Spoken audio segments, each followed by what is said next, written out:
Welcome to today's 5-minute Bible study in the Gospel of John. Today we begin to look at John chapter 9. Now, chapter 9 contains the story of another miracle, another of the signs of Jesus. Now, you recall that though John in his Gospel many times mentions that Jesus performed many miracles, many signs and wonders that authenticated who he was, yet John tells us specifically of 7 of them. There are many others, but he's going to tell the stories of 7 of those miracles, which he always calls signs. Signs that point us to who Jesus was, the Son of God, who has come to save us. Now in chapter 9, we're looking at the 6th of those signs, of those wonders. We've seen 5 already. The first one was when Jesus turned the water into wine in chapter 2. The second was in chapter 4 when Jesus healed the son of a royal official. He simply said the word, "Go and your son will be well," and he was. The third miracle was another healing miracle. It occurred in Jerusalem at the pool of Bethesda when Jesus healed a man who had been paralyzed for many, many years. He told him to rise and to walk. The fourth miracle was the feeding of the multitude, the feeding of the 5,000 with 5 loaves of bread and 2 fish. That's in chapter 6. And then the fifth miracle was Jesus walking upon the water, walking on the water of the Sea of Galilee. That also was number 6. So these are the first 5 signs, the 5 miracles that John tells us about. And you notice how they build in intensity.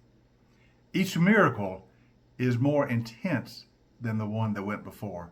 From the water to wine, from the first healing to the second healing of the paralytic, to the feeding of the crowds with so little bread and fish, and then to walking on water.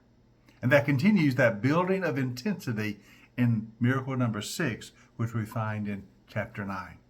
This is another healing miracle, the healing of a man who was blind. Now notice how the chapter begins. Chapter 9, verse 1. Now as Jesus went along, he saw a man who was blind from birth. He saw a man who was blind from birth. Now already Jesus has had 2 miraculous healings that John tells us about in his gospel. The royal official's son, who Jesus just spoke the word and he was healed, and the paralytic who'd been paralyzed for so many years, who Jesus said, "Rise and walk." And now another miracle, but this is a man who had never seen. He had been blind at birth. He had lived his entire life in utter darkness. Now, obviously, to heal blindness would be a tremendous miracle, a wondrous sign.